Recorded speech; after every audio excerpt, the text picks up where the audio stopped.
Berkshire Hathaway Incorporated. To shareholders of Berkshire Hathaway Incorporated, the per share book value of both our Class A and Class B stock increased by 13% in 2010 over the last 36 years that since present management took over. Book value has grown from $19 to $95,453, a rate of 20.2% compounded annually. All per share figures used in this report apply to Berkshire's A shares. Figures for the B shares are 1 to 1,500th of those shown for A. The highlight of 2010 was our acquisition Burlington Northern Santa Fe, a purchase that's working out even better than expected. It now appears that owning this railroad would increase Berkshire's normal earning power by nearly 40% pre-tax and by well over 30% after tax. Making this purchase increase our share count by 6% and used $22 billion of cash. As we've quickly replenished the cash, the economics of this transaction have turned out well. A normal year, of course, this is not something that either Charlie Munger, Vice Chairman, Richard, my partner, or I can define with anything like precision, but for the purpose of estimating our current earning power, we are envisioning a year free of mega catastrophe and insurance and possessing a general business climate somewhat better than that of 2010, but weaker than that of 2005 or 2006. Using these assumptions, several others that I will explain in the investment section, I can estimate that the normal earning power of the assets we currently own is about $17 billion pre-tax and $12 billion after tax, excluding any capital gains or losses. Every day, Charlie and I think about how we can build on this base. Both of us are enthusiastic about BNSF's future because railroads have major cost and environmental advantages over trucking, their main competitor. Last year, BNSF moved each ton of freight that carried a record 500 miles on a single gallon diesel fuel. That's 3 times more fuel efficient than trucking is, which means the railroad owns an important advantage in operating cost. Currently, our current country gains because of reduced greenhouse emissions and much smaller need for imported oil. When traffic travels by rail, society benefits. Over time, the movement of goods in the United States will increase, and BNSF should get its full share of the game. The railroad will need to invest massively to bring about this growth, but no one is better situated than Berkshire to supply the funds required. However slow the economy or chaotic markets, our checks will clear.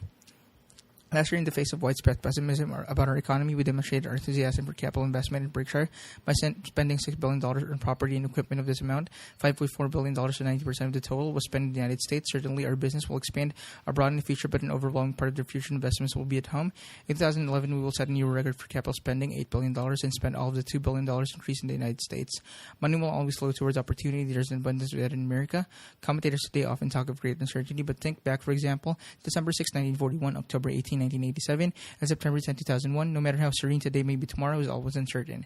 Don't let that reality spook you. Throughout my lifetime, politicians and pundits have constantly moved about trade-foreign problems facing America, yet our citizens now live in astonishing 6 times better than when I was born. The prophets of doom have overlooked the important factor that is certain, human potential far from exhausted in the American system for unleashing that potential, a system that has worked wonders for over 2 centuries despite frequent interruptions for recessions and even a civil war, remains alive and effective.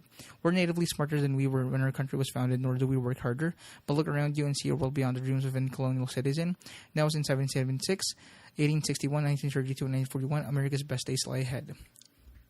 Performance. Charlie and I believe that those entrusted with handling the funds of others should establish performance goals at the onset of their stewardship. Lacking such standards, management are tempted to shoot the arrow of performance and paint the bullseye around whenever it lands. In Berkshire case, we long ago told you that our job is to increase the per share intrinsic book value at a rate greater than increase, including dividends of the S&P 500. In some years we succeed, in others we fail, but if we aren't able to over time to reach the goal, we have done nothing for investors who by themselves could not have realized an equal or better results by owning an index fund. The challenge, of course, is the calculation of intrinsic value. Present that task to Charlie and me separately, and you will get 2 different answers. Position just isn't possible. To eliminate subjective view, therefore use an understated proxy for intrinsic value, book value, when measuring our performance. To be sure, some of our businesses are worth far more than their carrying value in our book. Later in this report, we'll present a case study, but since that premium seldom swings wildly from year to year, book value can serve as a universal device for tracking how we are doing. On the table on page 2 shows our 46-year record against the S&P. A performance quite good in the early years and now only satisfactory. The bountiful years we want to emphasize will never return. The sums of capital we currently manage eliminate any chance of exceptional performance. We'll strive, however, for better than average results and feel it's fair for you to hold us to that standard. Yearly figures should be noted are neither to be ignored nor viewed as all important. The pace of the Earth's movement around the sun is not synchronized with the time required for either investment ideas or operating decisions to bear fruit. At Geico, for example, we enthusiastically spent $900 million last year in advertising to obtain policyholders who deliver us no immediate profits. If we could spend twice that amount productively, we would happily do so. Those short-term results would be further penalized. Many large investment or railroad and utility operations are also made with an eye to payoffs well down the road. To provide you longer-term perspective and performance, we present on facing page the early figures from page 2, recasting to a series of 5-year periods. Overall, there are 42 of these periods, and they tell an interesting story. On a comparative basis, our best years ended in the 1980s, marking a golden period. However, it came in the 17 following years, with Berkshire achieving stellar absolute returns even as our relative advantage narrowed. After 1999, the market stalled, or have you already noticed that? Consequently, the satisfactory performance relative to the S&P that Berkshire has achieved since then has delivered only moderate absolute results. Looking forward, we hope to average several points better than the S&P, though that result is of course far from sure thing. If we succeed, that aim will almost certainly produce better relative results in bad years for the stock market and suffer poor results in strong markets. Berkshire's corporate performance versus the S&P 500 by 5-year periods, 1965 to 1969. In per share book value of the Berkshire and S&P 500 dividends included, relative results 1 to 2, annual percentage change.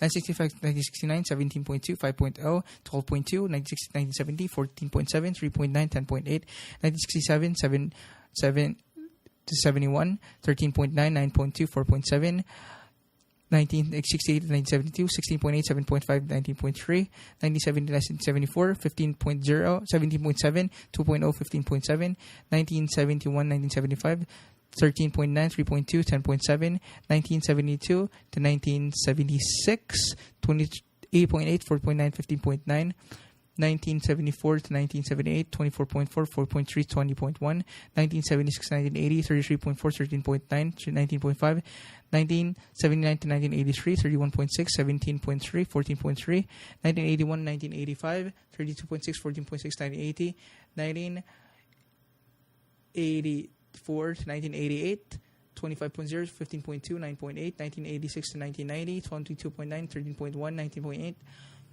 1988 to 1992, 25.6, 15.8, 9.8, 1991 to 1995, 25.6, 16.5, 9.1, 1992 to 1996, 24.2, 15.2, 9.0, 1994 to 1998, 33.7, 24.0, 19.9.7, 1995 to 1999, 30.4, 28.5, 1.9, 1997, 2001, 14.8, 10.7, 4.1, 1999, 2003, 8.0, 2.3, 10.3, 2000, 2004, 8.0, 2.3, 10.3, 2002, 2006, 13.1, 6.2, 6.9, 2003, 2007, 13.3, 12.8, 1.5, 2004, 2008, 6.9, 2.2, 9.1, 2009, 8.6, 0.4, 8.2, 2006, 2010, 10.0, 2.3, 7.7. Note, the first two periods over the 5 years beginning September 30 the previous year. The third period covers 3 months beginning September 30, 1960 to December 31, 1971. All other periods involve calendar years. The other notes on page 2 also apply to this table. Intrinsic value today and tomorrow, though Berkshire intrinsic value cannot be precisely calculated, two of its 3 pillars can be measured. Charlie and I rely heavily on these measurements, and we make our own estimates of Berkshire's value. The first component of value is our investment stocks and bonds cash equivalent at year-end. These totaled $158 billion at market value. Insurance float money was temporarily held of our insurance operation that does not belong to us funds. $66 billion for an investment. This float is free as long as insurance underwriting, meaning that the premiums we receive equal to loss and expenses we incur. Of course, underwriting results are volatile, swinging radically between profits and losses. Over our entire history, though, we've been significantly profitable and also expect us to average break-even results or better in the future. If we do that, all of our investment, those funded both by float and by retained earnings, can be viewed as an element of value for Berkshire shareholders. Berkshire's second component of value is earnings that come from sources other than investment and insurance underwriting. These earnings are delivered by our 68 and non-insurance companies itemized on page 106. In Berkshire's early years, we focused on the investment side. During the past 2 decades, however, we've increasingly emphasized the development of earnings from non-insurance business practice that will continue. The following table illustrates this shift. In the first table, represent per share investment at decade intervals beginning in 1970. 3 years after we entered the insurance business, we exclude those investments. Year-end 1970, 1980, 1990, 2000, 2010. Per share investments $66, $754, $7,798, $50,229, $94,730. Period 1970, 1980, 1980, 1990, 1990, 2000, 2000, 2010. Compounded annual increase in per share investment 27.5%, 26.3%, 20.5%, 6.6%. The word compounded annual increase in per share investment was healthy 19.9% over the 4-year period. Our rate increase has slowed sharply as we have focused on using funds to buy operating businesses. The payoff from this shift is shown in the following table, which illustrates how earnings of our insurance business have increased, again on a per share basis and after applicable minority interests. Year 1970, 1980, 1990, 2000, 2010. Per share pre-tax earnings 2.87, 19.01, 102.58, 918.66, 5,926.04. Period 1970, 1980, 1980, 1990, 1990, 2000, 2000, 2010. Compounded annual interest in per share pre-tax earnings 20.8%, the 18.4%, 24.5%, 20.5%. For the 40 years, our compounded annual gain in pre-tax non-insurance earnings per share is 21.0. During the same period, Berkshire's stock price increased at a rate of 2.1%. Annually, over time, you can expect our stock price to move in rough tandem with Berkshire investment in earnings. Market price and intrinsic value often follow very different paths, sometimes for extended periods, but eventually they meet. And there is a third, more subjective element to an intrinsic value calculation that could be either positive or negative. The efficacy with which retained earnings will be deployed in the future. We, as well as many other businesses, are likely to return earnings over the next decade that will equal or even exceed the capital we presently employ. Some companies will turn these retained dollars into 50-cent pieces, others into $2 bills. That's what will they do with the money factor must always be evaluated along the what do we have to do now calculation in order for us anybody to arrive at a sensible estimate of a company's intrinsic value. That's because an outside investor stand by helplessly as management reinvests shares of companies earning. If a CEO can be expected to do this job while their investment prospect add to the company's current value, if the CEO's talents or motives are suspect, today's value must be discounted. The difference in outcome can be huge. $1 in value in the hands of Sears, Roebuck's, or Montgomery's Ward CEOs in the late 1960s had a far different destiny than did the dollar in trust to Sam Walton. Charlie and I hope that per share earnings of our non-insurance business continue to increase at a decent rate, but the job gets tougher as the number gets larger. We will need both performance from our current business and more major acquisitions. We're prepared. Our elephant gun has been loaded. My trigger finger is itchy.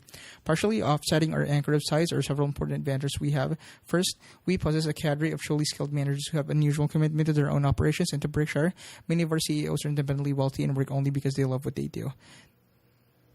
They're volunteers, not mercenaries, because no one can offer them a job they would enjoy more. They can be lured away. At Berkshire, managers can focus on running their business. They are not subject to meetings at headquarters nor financing worries, nor Wall Street harassment. They simply get a letter from me every 2 years to produce a tentative letter and call me when they wish. And their wishes do differ. There are managers whom I have not talked in the last year, while there is one with whom I talk almost daily. Our trust is in people rather than process. I hire a well-managed little code suits both them and me. Berkshire CEOs come in many forms. Some have MBAs and others never finished college. Some use budgets and are the book of types. Others operate by the seat of their pants. Our team resembles a baseball squad composed of all-stars having vastly different batting styles. Changes in our lineup are seldom required. Our second advantage relates to the allocation of the money our business earn. After meeting the needs of those business, we have very substantial sums left over.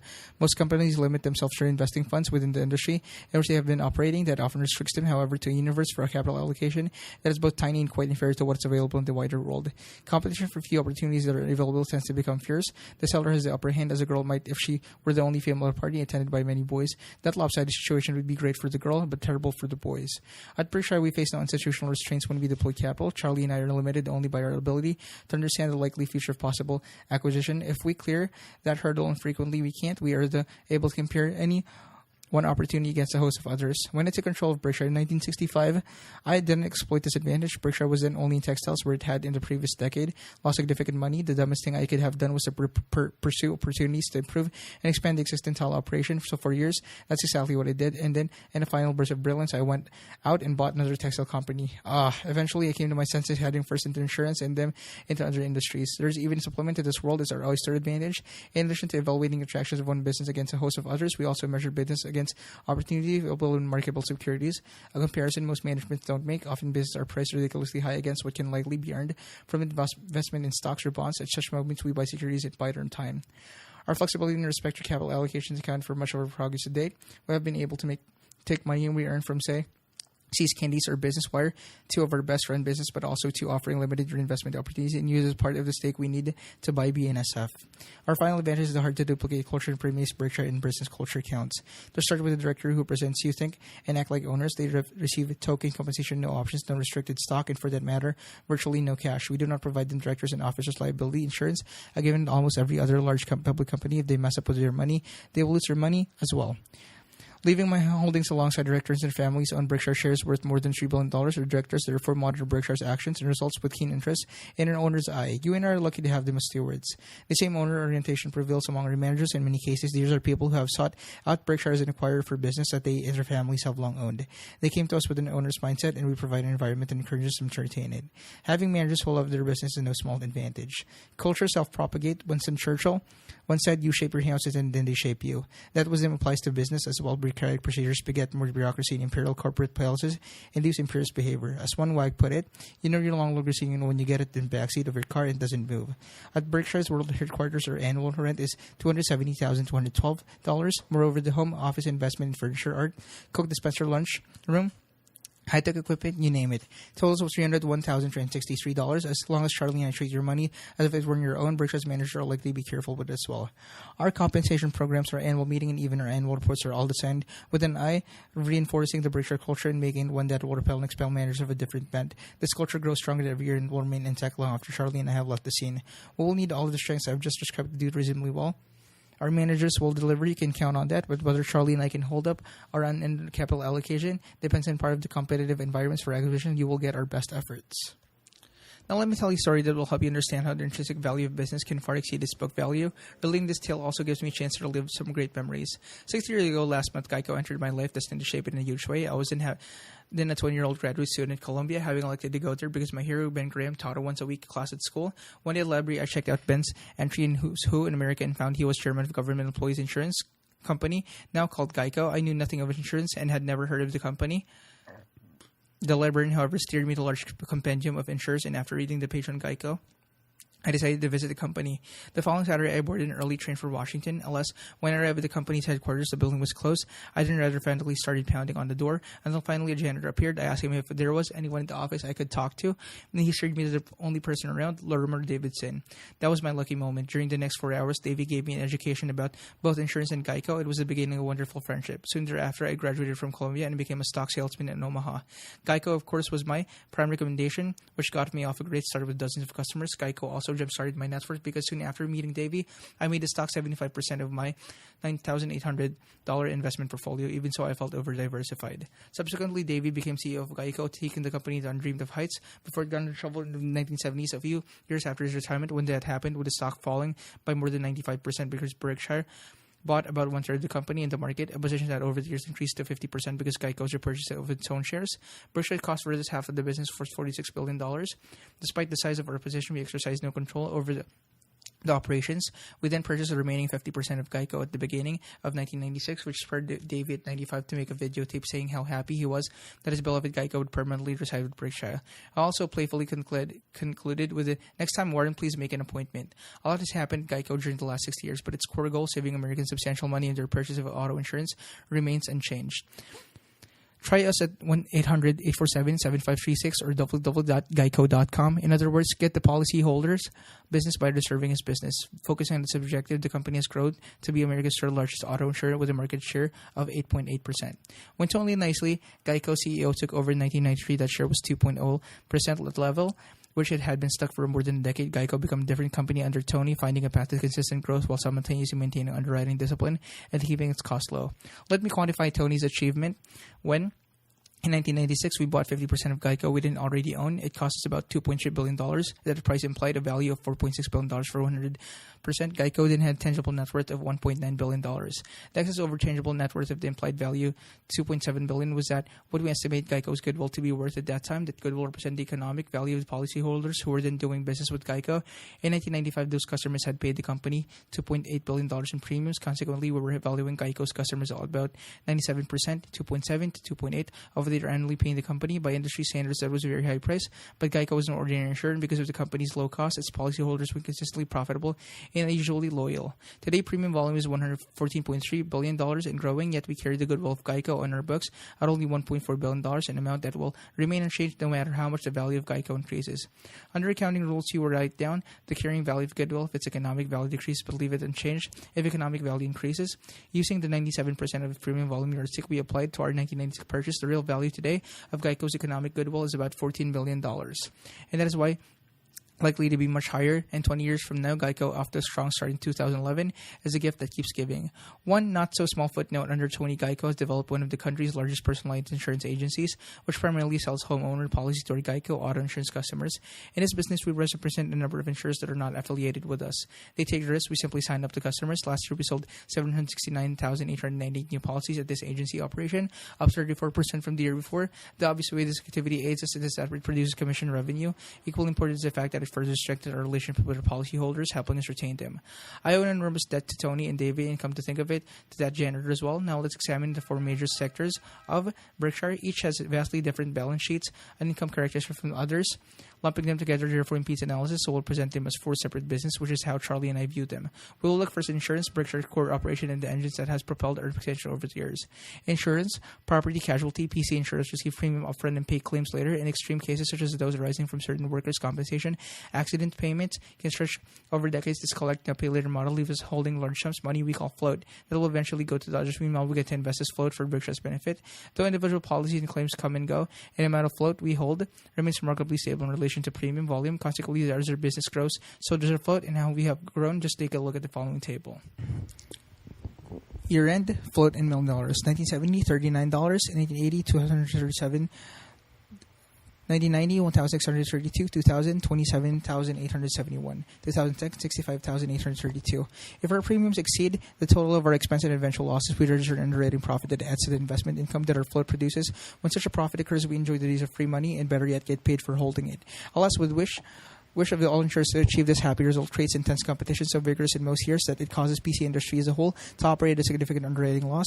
This loss, in effect, is what the industry pays to hold its float. For example, State Farm, by far the largest country's largest insurer, and a well-managed company, has incurred an underwriting loss in 7 of the last 10 years. During that period, its aggregate underwriting loss was more than $20 billion.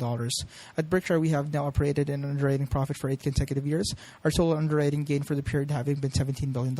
I believe it's likely that we will continue to underwrite profitably in most, though certainly not all, future years. If we accomplish that, our float will be better than cost-free. We'll benefit just as we would if some party deposited $66 billion with us, paid us a fee for holding its money, and then let us invest its funds for our own benefit. Let me emphasize again that cost-free float is not an outcome to be expected for the PC industry. As a whole, in most years, industry premiums have been inadequate to cover claims plus expenses. Consequently, the industry's overall return on tangible equity has for many decades fallen far short of the average return realized by American industry. A sorry performance almost certain to continue. Berkshire's outstanding economics exist only because we have some terrific managers running some unusual businesses. We've already told you about Geico, but we have 2 other very large operations, a bevy of smaller ones as well. Each has started its own way.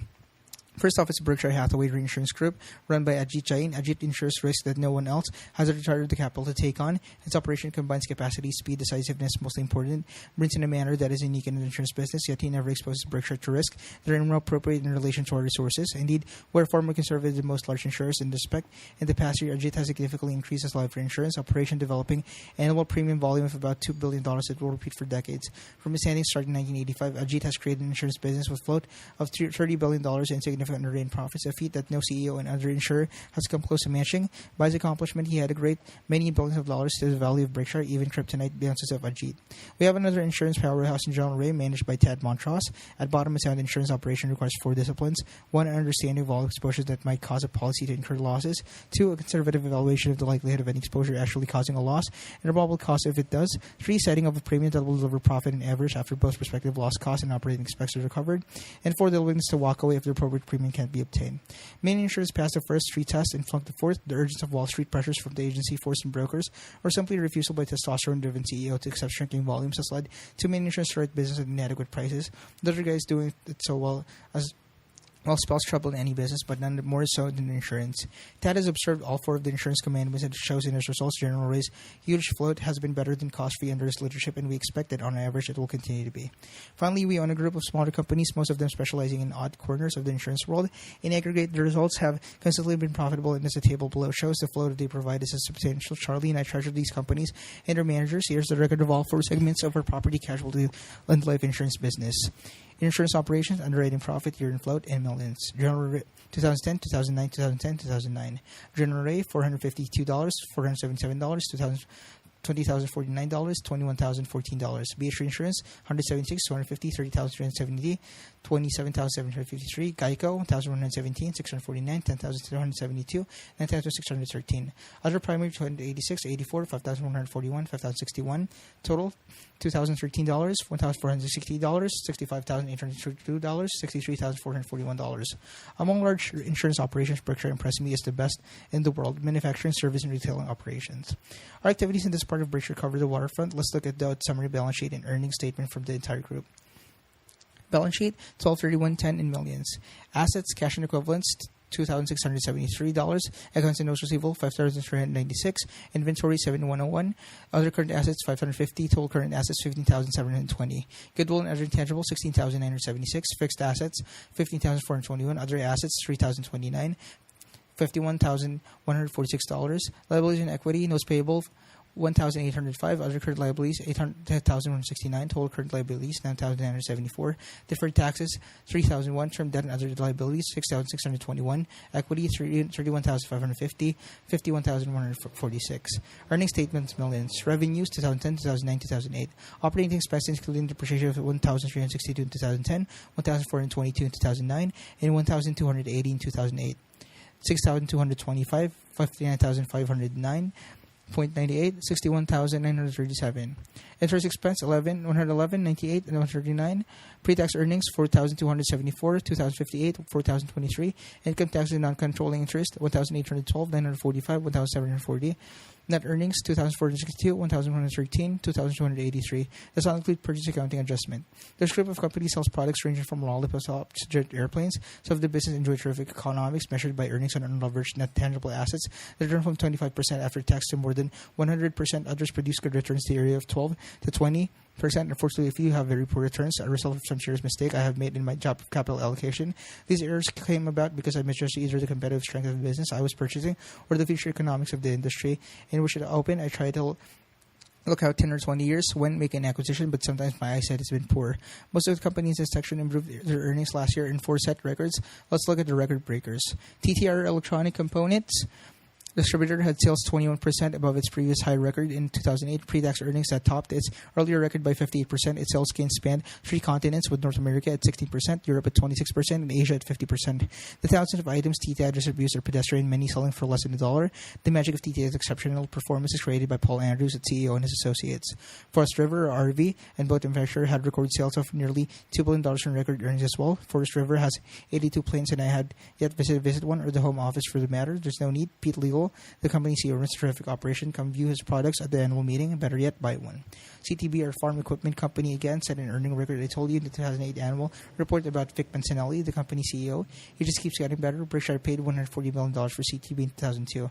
It has since paid us dividends of $160 million and eliminated $40 million of debt last year. It earned $106 million pre-tax. Productivity gains have produced much of this increase. When we bought CTB, sales per employee were $189,365. Now they are $450,878.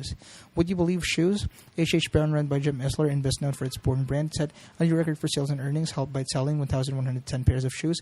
At our annual meeting, Jim has brilliantly adapted to major industry changes. His work, I should mention, is overseen by Frank Rooney, 89, a superb businessman and still dangerous fellow with whom to have a bet on the golf course. A huge story in this sector, year to year. Improvement occurred at NetJets. I can't overtake the breadth and importance of Dave Sokolo's achievement as a company, the leading provider of fractional ownership of jet airplanes. NetJets has long been an operational success, owning a 2010 market share 5 times that of its nearest competitor. Our overwhelming leadership stems from a wonderful team of pilots, mechanics, and service personnel. This crew again did its job in 2010 with customer satisfaction as delineated our regular service heading to new highs. Even though NetJets was consistently a runaway winner with the customers and our financial results since acquisition in 1998, the company were failed. In the 11 years from 2009, the company reported an aggregate pre-tax loss of $157 million. A figure that was far understated since borrowing costs at NetJets were heavily subsidized by its free use of Berkshire credit. Had NetJets been operating on a standalone basis, its loss over the years would have been several hundreds of millions greater. We are now charging NetJets an appropriate fee for Berkshire's guarantee. Despite this fee, which came to $38 million in 2010, NetJets earned $207 million pre-tax in 2010, a swing of $918 million from 2009. Dave's restructuring of management, the company's rationalization of purchasing and spending policies, and ended the hemorrhaging of cash and turned what Berkshire's only major business problem into solidly profitable operation. Dave has meanwhile maintained NetJets' industry-leading reputation for safety and service in many important ways. Our training and operational standards are considerably stronger than those required by the FAA. Maintaining, however, the highest standards is the right thing to do, but I also have a selfish reason for championing this policy. My family and I have flown more than 5,000 hours on NetJets. That's equal to being airborne 24 hours a day for 7 months, and will fly thousands of hours more in the future. We receive no special treatment and have used a random mix of at least 100 planes and 300 crews. Whichever Filipino crew will always know we are flying with the best trained pilots in private aviation. The largest earner in our manufacturing, service, and retailing sector is Marmin, a collection of 130 businesses. We will soon increase our ownership in this company to 80% by carrying out our scheduled purchase of 70% of its stock from the Pritzker family. The cost will be about $1.5 billion. We will then purchase the remaining Pritzker holding in 2013-2014, whichever date is selected by the family. Frank Tack runs Marmin wonderfully and will look forward to 100% ownership. Next to Marmon, the two largest earners in sector are Escar and McLean. Both had excellent years in 2010. Grady, Rosiers, McLean entered the wine and spirit distribution business to supplement its $32 billion operation as a distributor of food products, cigarettes, candy, and sundries, in purchasing Emperor Distributors and operating in Georgia and North Carolina. We teamed up with David Kahn, the company's dynamic CEO. David is leading our efforts to expand geographically. By year-end, he had already made his first acquisition, Horizon Wine and Spirits in Tennessee. At Escar, profits were up 159% in 2010, and we have also surpassed pre-recession levels in 2011. Sales are improving throughout the world, particularly in Asia. Credit Eitan, Wertheimer, Jacob Harpaz, and Danny Goldman for an exceptional performance, one far superior to that of Escar's main competitors. All that is good news. Our business related to home construction, however, continue to struggle.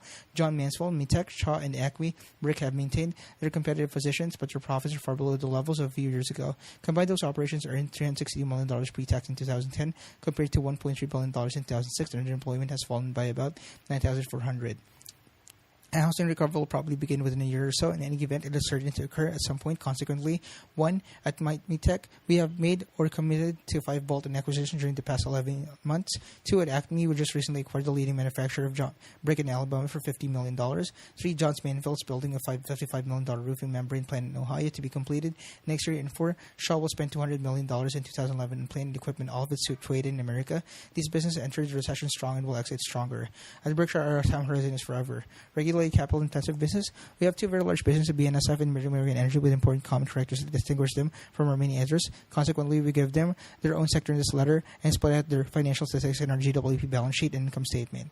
A key characteristic of both companies is the huge investment they have in very long-lived regulated assets, with these funded by large amounts of long-term debt that is not guaranteed by Berkshire or credit is not needed.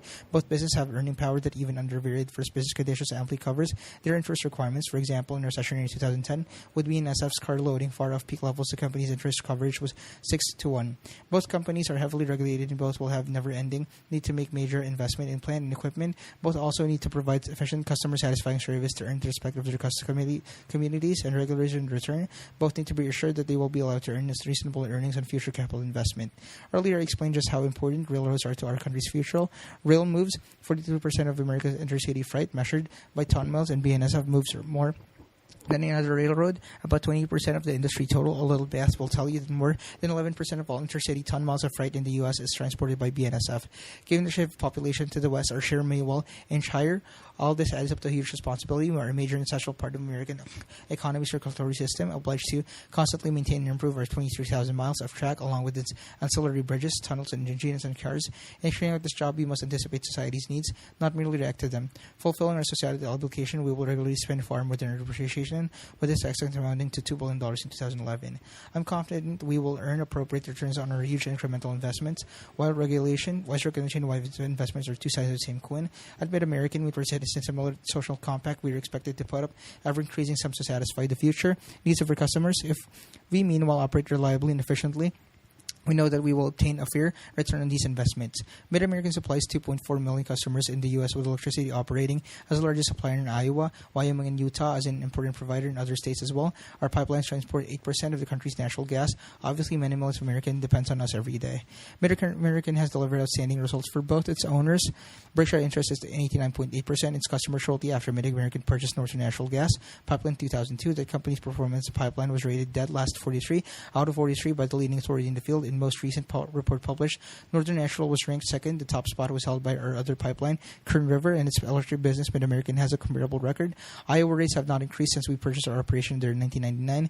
During the same period, the other major electric utility in the state has raised prices more than 70%, and now has rates far above ours in certain metropolitan areas in which the two utilities operate side by side. The electric bills of our customers run far below those of their neighbors. I am told that comparable houses sell at higher prices in these cities if they're located in our service area. Mid-American will have 2,909 megawatts of wind generation operation by the end of 2011, more than any other regulated electricity utility in the country. The total amount that Mid-American has invested or committed to wind is a staggering $5.4 billion. We can make this sort of investment because Mid-American retains all of its earnings, unlike other utilities that generally pay out most of what they earn. As you can tell by now, I'm proud of what has been accomplished for our society by Matt Rose at BNSF and by David Sakal and Greg Abel at Mid-American. I am also both proud and grateful for what they have accomplished for Berkshire. Shareholders below are the relevant figures. Mid-American, UK Utilities, Iowa Utility, Western Utilities, Pipeline, Home Services, Other, Net, Operating Earnings before corporate interest and tax rates, interest other than Berkshire, interest on Berkshire Junior Debt, income tax, net earnings. Earnings applicable to Berkshire includes interest earned by Berkshire, net related income in $19 in 2010 and $38 in 2009. Earnings in millions, 2010, 333, 279, 783, 378, 42, 47, 1,862, 2023, 30, 2071, 1,238, 1,131. 2009, 248, 285, 788, 457, 43, 25, 1,846, 318, 58, 313, 1,157, 1,071.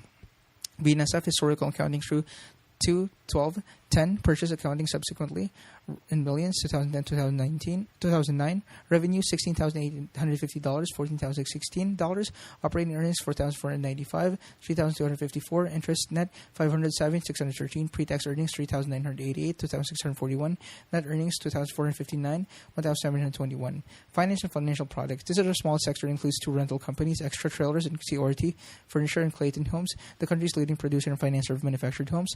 Both are releasing business improved their performance last year, albeit from a very low base. Extra increased the utilization of equipment from 63% in 2009 to 75% in 2010, thereby raising pre-tax earnings to $35 million from $17 million in 2009. Cord experienced a pickup in business as the year progressed and also significantly tightened as operations. The combination increased its pre-tax results from a loss of $3 million in 2009 to $18 million of profit in 2010.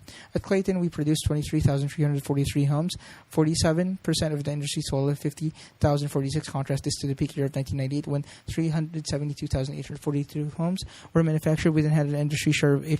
Sales would have been terrible last year under any circumstances. But the financial problems accumulated upon the 2009 report continued to exacerbate the distress. To explain how financing policy of the government expressed throughout the loans found acceptable by FHA, Freddie Mac, and Fannie Mae favor site-built homes and to work to negate the price advantage that manufactured homes offer. We finance more manufactured home buyers than any other company. Our experience, therefore, should be instructive to those parties preparing to overhaul our country's home loan practices. Let's take a look. Clayton owns 200,804 mortgages that originated. Also has some mortgage performance and in purchase. At the origination of these contracts, the average FICO score of our borrowers was 648 and 47% were 640 below. Your banker will tell you that people with such scores are generally regarded as questionable credits. Nevertheless, our portfolio has performed well during conditions of stress. Here's our loss per experience. Year net loss as a percentage of average loans: 2006, 1.53%; 2007, 1.27%; 2008, 1.17%; 2009, 1.86%; 2010, 1.72%. Our borrowers get in trouble when they lose their jobs and they have health problems, get divorced, etc. The recession has hit them hard, but they want to stay in their homes, and generally their borrowed accessible amounts in relation to their income. In addition, we were keeping the originated mortgages for our own account, which means we were not securitizing or otherwise selling them. If we were stupid in our lending, we were going to pay the price. That concentrates the mind. If home buyers throughout the country had behaved like our buyers, America would not have had a crisis it did. Our approach was simply to get meaningful down payment at year fixed, monthly payments to a sensible percentage of income. This policy kept Clayton solvent and also kept buyers in their homes. Home ownership makes sense for most Americans, particularly today's lower prices and regarding interest rates. All things considered, the third best investment I ever made was a purchase of my home, though I would have made far more money had I instead rented and used the purchase money to buy stocks. The 2 best investments were wedding rings. For the $31,500 I paid for our house, my family, and gained 52 years of terrific memories with more to come. But a house can be a nightmare if the buyer's eyes are bigger than his wallet, and if a lender often, protected by a government guarantee, facilitates his fantasy. Our country's social goal should not be to put families into the house of their dreams, but rather to put them into a house they can afford. Investments below, which are common stocks. Investment that at year end had a market value of more than $1 billion. Shares, company, percentage of company owned, 1231.10. Cost market, 151,610,700, 125 million. 200 million, 29 million, 109,637, 45 million, 22,563, 97 million, 214,484, 19 million, 259,600, 3 million, 947,555, 72 million, 391,036, 75 million, 848,838, 242 million, 163,773, 78 1,060,769, 39,037,142, 358,906,125. Company, American Express Company, BYD Company Ltd, The Coca-Cola Company, ConocoPhillips, Johnson & Johnson, Kraft Foods Incorporated, Munich Re, POSCO, The Procter & Gamble Company, Sanofi Aventis, Tesco plc, US Bancorp, Walmart Stores Incorporated, Wells Fargo and Company Others. Total common stocks carried market: 12.6, 9.9, 8.6, 20.0, 1.6, 5.6, 10.5, 4.6, 2.6, 2.0, 3.0, 4.1, 1.1, 6.8, 1,287, 232, 1,299, 2,028, 2,749, 3,107, 2,896, 768, 464, 2,060, 1,414, 2,401, 1,893, 8,015, 3,020, 33,733, 6,507, 1,182, 13,154, 1,192, 2,785, 3,063, 2,924, 1,706, 4,657, 1,656, 1,608, 2,105, 2,105, 11,123, 40,956, 61,513.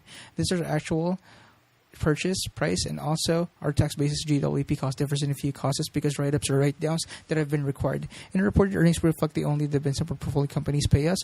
Our share of their anticipated earnings of these investees, however, was more than $2 billion last year. These retained earnings are important in our experience, and for that matter, in the experience of investors over the past century. Anticipated earnings have been either matched or exceeded by market gains, albeit in a highly irregular manner. Indeed, sometimes the correlation goes in reverse, as one investor said in 2009, "This is worse than anti-reverse. I've lost half my net worth and I still have my wife." In the future, we expect our market gains to eventually at least equal the earnings of our investees retain. In our earlier estimate of Berkshire normal earning power, we made three adjustments that relate to future investment income, but did not include anything for the undistributed earnings factor I have just described. The first adjustment was decidedly negative. Last year, we discussed 5 large fixed income investment that may contribute substantial sums to our reported earnings. One of these, our Swiss Re note, was redeemed in the early days of 2011, and 2 others are Goldman Sachs and General Electric preferred stocks are likely to be gone by year-end. General Electric is entitled to call our preferred in October and has stated its intention to do so. Goldman Sachs has the right to call our preferred on 30 days notice, but has been held back by Federal Reserve plus it, which unfortunately will likely give Goldman the green light before long. All 3 of the companies redeeming must pay as a premium to do so, and aggregate about $1.4 billion, but all of the redemptions are nevertheless unwelcome. After they occur, our earning power will be significantly reduced. That's the bad news. There are 2 probable offsets. At year-end, we held $38 billion of cash equivalents that have been earning at patience. Paid us through 2010. At some point, however, better rates will return. They will add at least $500 million and perhaps much more to our investment income. That sort of increase in money market yields is unlikely to come soon. It is appropriate, nevertheless, for us to include improved rates in the estimate of normal earning power. Even before higher rates comes about, furthermore, we could get lucky and find an opportunity to use some of our cash for decent returns. That day can't come too soon for me. To update ASOP, a golden convertible is worth 5 in the phone book. In addition, dividends on our current common stock holdings will almost certainly increase. The largest gain is likely to come at Wells Fargo. The Federal Reserve, our friend in respect to Goldman Sachs, has frozen dividend levels in major banks, whether strong or weak. During the last 2 years, Wells Fargo, though consistently prospering throughout the worst of the recession and currently enjoying enormous financial strength and earning power, has therefore been forced to maintain an artificially low payout. We don't fault the Fed for various reasons, and across the board, freeze made sense during the crisis and its immediate aftermath. At some point, probably soon, that Fed's restrictions will cease. Wells Fargo can reinstate rational dividend policy that is the only advisors. At that time, we would expect our annual dividends from just this one security to increase by several hundreds of millions of dollars annually. Other companies we hold are likely to increase their dividends as well. Coca-Cola paid us $88 million in 1995, the year after we finished purchasing the stock. Every year since Coke has increased its dividends in 2011, we'll almost certainly receive $376 million from Coke, up $224 million from last year. Within 10 years, I would expect that $376 million to double. By the end of that period, I wouldn't be surprised to see our share of Coke's annual earnings exceed 100% of what we put in investment. Time is our friend of the wonderful business. Overall, I believe our normal investment income will at least equal what we realized in 2010, though the redemptions at each club will cut our take in 2011 and perhaps 2012 as well. Last summer, Lou Simpson told me he wished to retire. Since Lou was a mere 74 in age, Charlie and I regard this appropriate only for trainees at Berkshire. His call was a surprise. Lou joined Geico as its investment manager in 1979, and his service to that company has been invaluable to the 2004 annual report. I detail his record with equities, and I have omitted updates only because the report made mine look bad. Who needs them? Lou has never been known to advertise his talents, but I will simply put Lou as one of the investment greats. We will miss him. 4 years ago, I told you that we needed to add one more younger investment managers to carry on. When Charlie Lowe and I weren't around, at that time we had multiple outstanding candidates immediately available for my CEO job, as we do now, but we did not have back-end investment area. It's easy to identify many investment managers with great records, But past results, though important, do not suffice when prospective performance being judged. How the record has been achieved is crucial, as is the manager's understanding and sensitivity to risk, which is in no way should be measured by beta, the choice of too many academics. In respect to the criterion, we were looking for someone with a hard to evaluate skill, the ability to anticipate the effects of economic scenarios not previously observed. Finally, we wanted someone who would regard working for Berkshire as far more than a job. When Charlie and I met Todd Combs, we knew he fit our requirements. Todd was the case, but Lou will be paid a salary plus a contingent payment based on his performance relative to the S&P. We have arrangement in place for deferrals and carry forwards that will prevent seesaw performance being met by under-reserved payments. The hedge fund world has witnessed some terrible behavior by general partners who have received huge pays on the upside, and who then, when bad results occurred, have walked away rich, with their limited partners losing back their earlier gains. Sometimes these same general partners thereafter quickly started another fund so that they could immediately participate in future profits without having to overcome their past losses. Investors who put money with such managers should be labeled pasties, not partners. As long as I am CEO, I'll continue to manage the great majority of Berkshire's holding, both bonds and equities. Todd initially will manage funds in a large range of $1 to $3 billion in amount he can reset annually. His focus will be equities, but he is not restricted to that form of the investment. Fund consultants like to require style boxes such as long, short, macro, international equities. At Berkshire, are only style boxes smart. Over time, we may add 1 or 2 investment managers if we find the right individuals. Should we do that, we'll probably have 80% of each manager's performance compensation be dependent on his or her own portfolio and 20% on that of other managers. We want a compensation system that pays off big for individual success, but that also fosters cooperation, not competition. When Charlie and I are no longer around, our investment managers will have responsibility for the entire portfolio in a manner then set by the CEO and board directors. Because good investors bring a useful perspective to the purchase of business, we would expect them to be consulted but not to have a vote on the wisdom of possible acquisitions. In the end, of course, the board will make the call on any major acquisition. One footnote, when we issued a press release about Todd joining us, a number of commentators pointed us what he was well known and expressed puzzlement would seek a big name. I don't know how many of them would have known Lou in 1979. Ajit in 1985, or for that matter, Charlie in 1959. Our goal was to find a 2-year-old secretariat, not a 10-year-old sea biscuit. Whoops, that may not be the smartest metaphor for an 8-year-old CEO to use. Derivatives. 2 years ago, in 2008 annual report, I told you that Berkshire was a party to 2,151 derivative contracts other than those used for operations or subsidiaries such as Mid and American, and the few left over generate. Today, the comparable number is 2,003, a figure reflecting both a few additions to our portfolio and the unwinding of expiration of some contracts.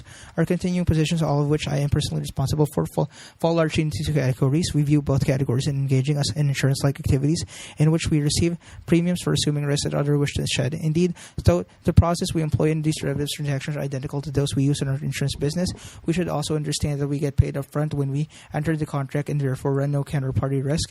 That's important. Our first category of derivatives consists of number of contracts written in 2004-2008 that required payments, but payments by us if there were bond defaults by companies including certain high-yield indices with minor exceptions. We were exposed to these risks for 5 years with each contract covering 100 companies. In aggregate, we received premium of $30.4 billion for these contracts. When I originally told you in our 2007 annual report about them, I said that I expected the contracts would deliver us an underwriting profit, meaning that our losses would be less than premiums we received. In addition, I said we would benefit from the use of float. Subsequently, as you know too well, we encountered both a financial panic and a severe recession. A number of the companies in the high-yield indices failed, which required us to pay loss of $2.5 billion. Today, however, our exposure is largely behind us because most of our higher-risk contracts have expired. Consequently, it appears almost certain that we will earn underwriting profit as we originally anticipated. In addition, we have had the use of interest-free float that averaged about $2 billion over the life of the contracts. In short, we charged the right premium, and that protected us when the business conditions turned terrible 3 years ago.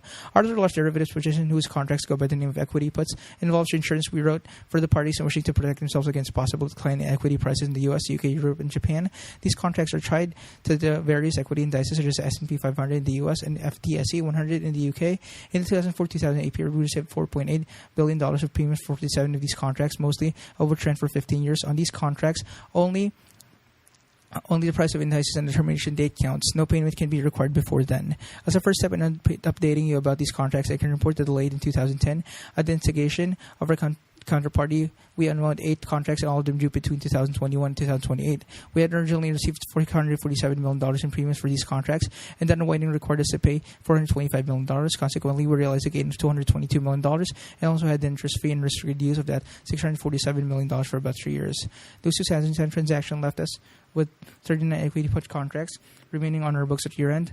On these businesses under initiation, we received premiums for $4.2 billion. The future of these contracts is, of course, uncertain, but here's one perspective on them. If the prices of the relevant indicators are the same at the contract expiration dates as these prices were on December 31, 2010, and foreign exchange rates are unchanged, we would owe $3.8 billion on expiration occurring from 2018 to 2026. You can call this amount settlement value. On our year-end balance sheet, however, we calculated valuability for those remaining equity puts at $6.7 billion. In other words, if the prices of the relevant indices remain unchanged for the date, we will record a $2.9 billion gain in the years to come, that being the difference between the liability figure of $6.7 billion and settlement value of $3.8 billion. I believe that equity prices will very likely increase and that our liability will fall significantly between now and settlement date. If so, our gain from this point will be even greater, but that, of course, is far more sure thing. What assure you that we will have the use of our remaining float of $4.2 billion for an average of about 10 more years. Neither this float nor the rising from the high-yield contracts is included in the insurance float figure of $66 billion, since the money is fungible. Take a proportion of these funds as contributing to the purchase of BNSF. As I have told you before, almost all of our derivatives contracts are free of any obligation to post collateral, a fact that cut premiums we could otherwise have charged, but that fact also left us feeling comfortable during the financial crisis, allowing us in those days to commit some advantageous purchases, foregoing some additional derivatives premiums proved to be well worth it. On reporting is reporting, the numbers that count, on those that don't. Earlier in this letter, I pointed out some numbers that Charlie and I find useful in valuing Berkshire and measuring its progress. Let's focus here on the number we omitted, but which many in the media feature above all others: net income. Important though that numbers maybe at most companies it is almost always meaningless at Berkshire. Regardless of how our business might be doing, Charlie and I could give quite legally because net income in any given period to be almost any number we would like. We have that flexibility because realized gains or losses on investment go into the net income figure, whereas unrealized gains in most cases losses are excluded. For example, imagine that Berkshire had a $10 billion increase in unrealized gains in a given year and concurrently had $1 billion of realized losses. Our net income, which would count only the loss, would be reported as less than our operating income. If we had mean unrealized gains in the previous year, headline might proclaim that our earnings were down X%, when in reality our business might be much improved. If we really thought net income important, we could regularly feed realized gains, and then simply because we have a huge amount of unrealized gains upon which to draw. Rest assured, though, that Charlie and I have never sold a security because of the effect of a sale would have on the net income. We're soon report we both have a deep disgust for game playing, with numbers and a practice that was rampant throughout corporate America in the 1990s and still persists, though it occurs less frequently and less brilliantly than it used to. Operating earnings, despite having some shortcomings, are in general reasonable guide as to how our business are doing. Ignore our net income figure, however, regulations require that we report it to you. But if you find reporters focusing on it, that will speak more to their performance and ours. Both realized and unrealized gains and losses are fully reflected in the calculation of our book value. Pay attention to the changes in the metric and to, of course, our operating earnings, and you will be right on track. And it's a PS I can resist pointing out just how capricious reported net income can be. Had our equity puts had a termination date of June 30, 2010, we would have been required to pay $6.4 billion to our counterparties at that date. Security prices generally rose in the next quarter, a move that brought the corresponding figure down to $5.8 billion September 30th. Yet the Black-Scholes formula that we use in evaluating these contracts required us to increase our balance sheet liability during this period from $8.9 billion to $9.6 billion, a change that, after the effective tax accruals, reduced our net income for the quarter by $455 million. Both Charlie and I believe that Black-Scholes produce wildly inappropriate values when applied along date options. We set out an observed example in these pages 2 years ago. More tangibly, we would put our money where our mouth was by entering into our equity put contracts. By doing so, we implicitly asserted that the Black-Scholes calculations by counterparties or our customers were faulty. We continue nevertheless to use that formula in presenting our financial statements. Black-Scholes is the accepted standard for option valuation. Almost all leading business schools teach it, and we'd be accused of shoddy accounting if we deviated from it.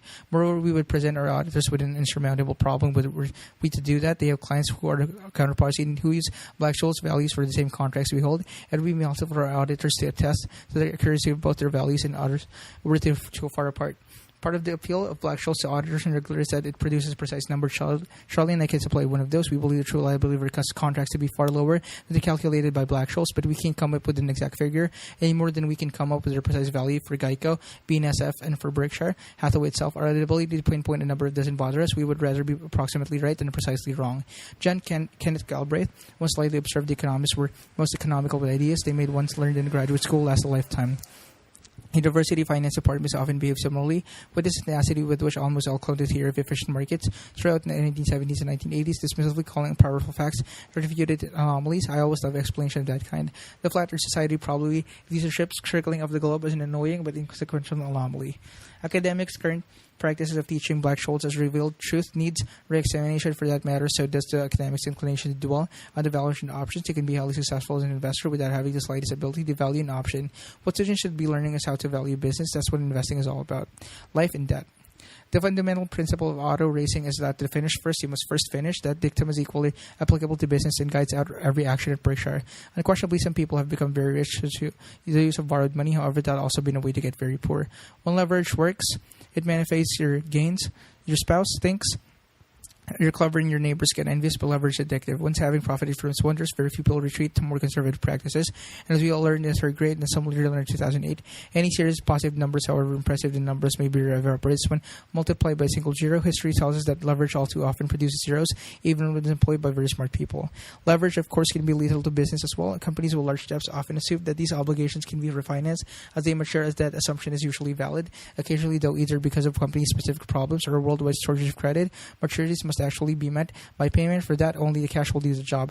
Borrowers then learn that credit is like oxygen. When either is abundant, its presence goes unnoticed. When either is missing, that's all that is noticed. Even a short absence of credit can bring company to its knees. In September 2008, in fact, its overnight disappearance in many sectors of the economy came dangerously close to bringing our entire country to its knees. Charlie and I have no interest in any activity that could pose the slightest threat to Berkshire's well-being. With our having combined age of 167, starting over is not our bucket list. We're forever conscious of the fact that you, our partners, have entrusted us with that in many cases more draw a portion of your savings. In addition, important philanthropy is dependent on our prudence. Finally, many disabled victims of accidents caused by our insureds are counting on us to deliver subs payable decades from now. It would be responsible for us to risk what all these constituents need just to pursue a few points for extra return. All the personal history being partially explained are extreme aversion to financial adventurism. I didn't meet Charlie until he was 35, though he grew up within the 300 yards of where I have lived for 32 years and also attended the same inner city public high school in Omaha, from which my father, wife, children, and 2 grandchildren graduated. Charlie and I did, however, both work as young boys at my grandfather's grocery store, though our periods of employment are separated by about 5 years. My grandfather's name was Ernest, and perhaps no man was more aptly named. No one worked for Ernest even as a stock boy without being shaped by the experience. On the facing page, you can read a letter sent in 1939 by Ernest's youngest son, my Uncle Fred. Similar letters went to his other 4 children. I still have the letter sent to my Aunt Alice, which I found along with the $100,000 of cash. When as executor of her estate, I opened her safe deposit box in 1970. Ernest never went to business school. He never, in fact, finished high school, but he understood the importance of liquidity as a condition for assured survival. At Berkshire, we have taken his $1,000 solution for a bit further and have pledged that we will hold at least $10 billion of cash, excluding that held at our regulated utility and rate-rolled business. Because of that commitment, we customarily keep at least $20 billion on hand so that we can both withstand unprecedented insurance loss. Our largest to date having been about $3 billion from Katrina, the insurance industry most expensive catastrophe, and quickly sees acquisition and investment opportunities, even during times of financial turmoil. We keep our cash largely in U.S. Treasury bills and avoid other short-term securities, yielding a few more basis points, a policy we adhered to long before the frailties of commercial paper and money market funds became apparent in September 2008. We agreed in the investment writer Ray DeVos' observation, more money has been lost reaching for yield than at the point of a gun. At Berkshire, we don't rely on bank lines and we don't enter into contracts that could require postings of collateral except for amounts that are tiny in relation to our liquid assets. Furthermore, not a dime of cash has left Berkshire for dividends or share repurchases during the past 40 years. Instead, we have retained all of our earnings to strengthen our business. Other informants now running about $1 billion per month. Our net worth has thus increased from $48 billion to $157 billion during those 4 decades, and our intrinsic value has grown far more. No other American corporation has come close to building up such financial strength in this unrelenting way. By being so cautious in respect to leverage, we penalize our returns by management, having loads of liquidity through less sleep, while moreover, during the episodes of financial chaos that occasionally erupt in our economy, we will be equipped both financially and emotionally to play offense while others scramble for survival. That's what allowed us to invest $15.6 billion in 25 days of panic following the Lehman bankruptcy in 2008. The annual meeting will be held on Saturday, April 30th. Kerry Kaiser from our home office will be the ringmaster, and your theme this year is planes, trains, and automobiles. Just give NetJSP and SFD and BYD a chance to show off. As always, the doors will open at the QS Center at 7 a.m. and New Berkshire movie will be shown at 8:30. At 9:30, we'll go directly to the question and answer period, which will be the break for lunch at QS stands. We'll last until 3:30 after a short recess. Charlie and I will convene. Then we'll meet at 3:45. If you decide to leave during today's question periods, please do so. While Charlie's talking, act as fast, he can be terse. The best reason to exist, of course, is to shop. We will help you to do that by filling the 194,300 square foot hall that joins the meeting area with sporadic from dozens of Berkshire subsidiaries. Last year, you did your part in most locations, racked up record sales, and a 9 time period, we sold 1,053 pairs of Justin boots, 12,416 pounds of See's Candy, 8,000 Dairy Queen Blizzards, and 8,800 Quick Cut knives at 60 knives per minute, but you can do better. Remember, anyone who says money can't buy happiness simply hasn't learned where to shop. Geico will have a booth staffed by a number of its top counselors from around the countly. All of them ready to supply you with auto insurance quotes. In most cases, Geico will be able to give you a shareholder discount, usually 8%.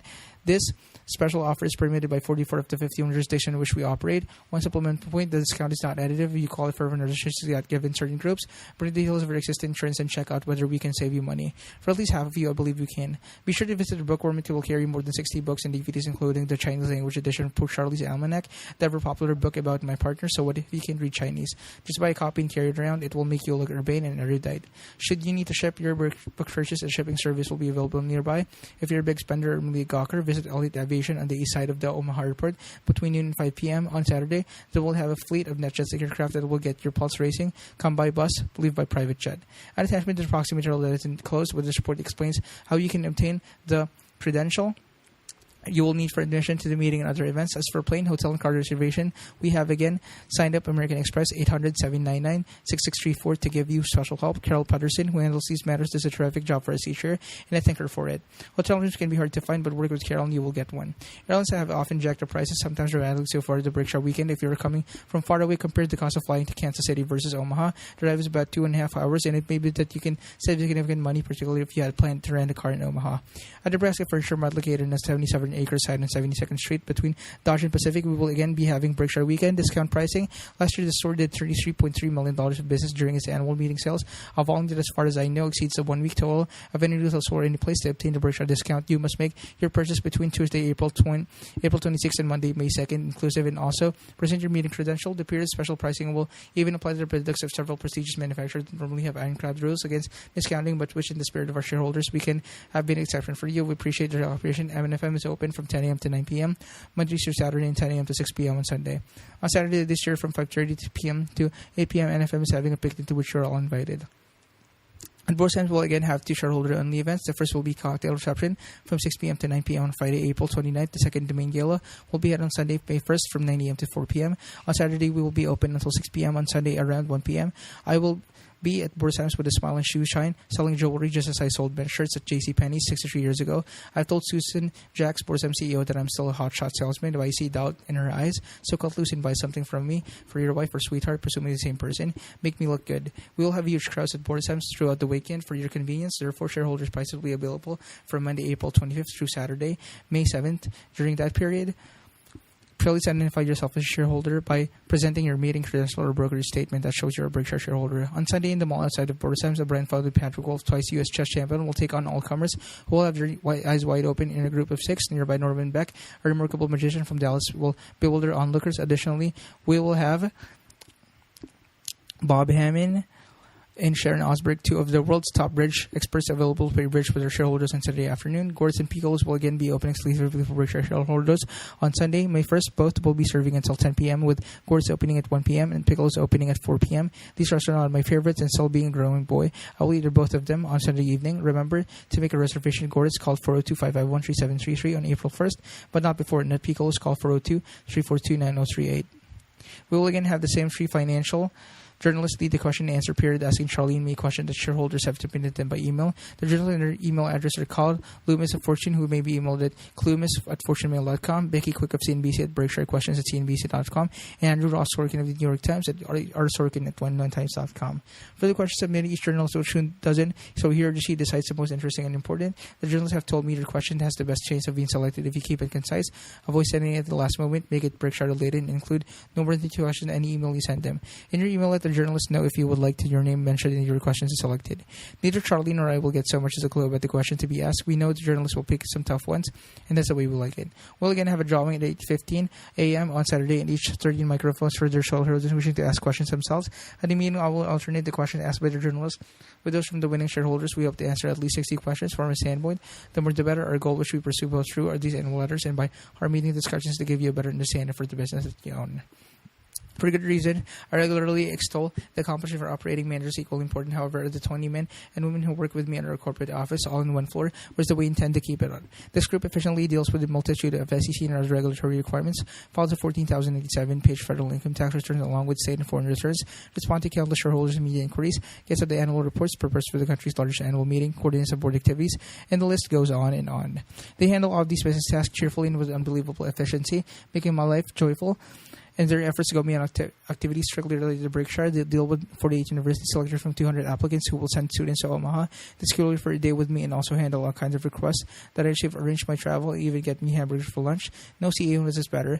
This home office crew has my deepest thanks and deserves yours as well. Come to our website for capitalism on April 30th and tell them so. February 26, 2011, Warren E. Buffett, Chairman of the Board. Memo. To Berkshire Hathaway managers, the All-Stars, CC Berkshire Directors from Warren E. Buffett, date July 26, 2010. This is my biannual letter to emphasize Berkshire's top priority and to get your help on succession planning. Yours, not mine. The priority is that all discontinues zealously guard Berkshire reputation. We can't be perfect, but we can try to be. And I've said in these memos for more than 25 years, we can afford to lose money, even a lot of money, but we can't afford to lose reputation, even a shred of reputation. We must continue to measure every act against not only what is legal, but also what we would be happy to have written about on the front page of a national newspaper, an article written by an unfriendly but intelligent reporter. Sometimes your associates will say everybody else is doing it. This rationale is almost always a bad one. If the main justification for a business action is totally unacceptable, when evaluating moral decision, whenever somebody offers that phrase as rationality, and in fact they are saying that they can't come up with a good reason for if anyone gives explanation, tell them to try using it with a reporter or judge and see how far it gets them. If you see anything whose priority or legality causes you to hesitate, be sure to give me a call. However, it's very likely that if a given course of action evokes such hesitations too close to the line and should be abandoned, there's plenty of money to be made in the center of the cart. If it's questionable whether some action is close to the line, just assume it's outside and forget it. As a corollary, let me know promptly if there's any significant bad news. I can handle bad news, but I don't like to deal with it after it has festered for a while. I reluctance to face up immediately to the bad news as it would turn the problem to Salomon for one that could have easily been disposed of in one of the most almost cost-effective of a firm with 8,000 employees. Somebody's doing something today at Berkshire that you and I would be unhappy about if we knew it, and that's inevitable. We now employ more than 250,000 people, and the chance of that number getting through the day without any bad behavior occurring is nil. But we can have a huge effect in minimizing such activities by jumping on anything immediately when there is the slightest odor of impropriety. Your attitude in such matters, expressed behaviors as well as words, will be the most important factor in how the culture of your business develops. Culture, more than rule books, determines how an organization behaves. In other respects, talk to me what each of going on as little as much as you wish. Each of you does a first-class job running your operation with your own individual style, and you don't need me to help. The only items you need to clear with me are any changes in post retirement benefits, and unusually large capital expenditures or acquisitions. I need your help in respect to the question of succession. I'm not looking for any of you to retire, and I hope you all live to 100, in Charlie's case 110. But just in case you don't, please send me a letter at home if you wish, giving your recommendations who would shape to take over tomorrow if you should become incapacitated overnight. These letters will be seen by no one but me unless I'm no longer CEO, in which case my successor will need the information. Please summarize the strengths and weaknesses of your primary candidate as well as any possible alternates you may wish to include. Most of you have participated in this exercise in the past. Others have offered you ideas verbally. However, it's important to me to get periodic update. And now that we have added so many businesses, I need to have your thoughts in writing rather than trying to carry them around in my memory. Of course, there are few operations that are run by two or more of you, such as the Blumkins, the Merchmans, the Period Applied Underwriters, etc. In these cases, forget about this item. Your note can be short, informal, handwritten, etc. Just mark it personal for Warren. Thanks for your help on all this, and thanks for the way you run your business. You make my job easy. WebDB. P.S. Another minor request. Please turn down all proposals for me to speak, contributions, and proceed with the Gates Foundation, etc. Sometimes there's a request for you to act as an intermediary will be accompanied, but if you're here to ask, it will be easier for both of us if you just say no. As an added favor, don't suggest that they instead write your column. Multiply 76 business by the periodic. I think you'll be interested in this one, and you can understand why it's better to say no firmly immediately.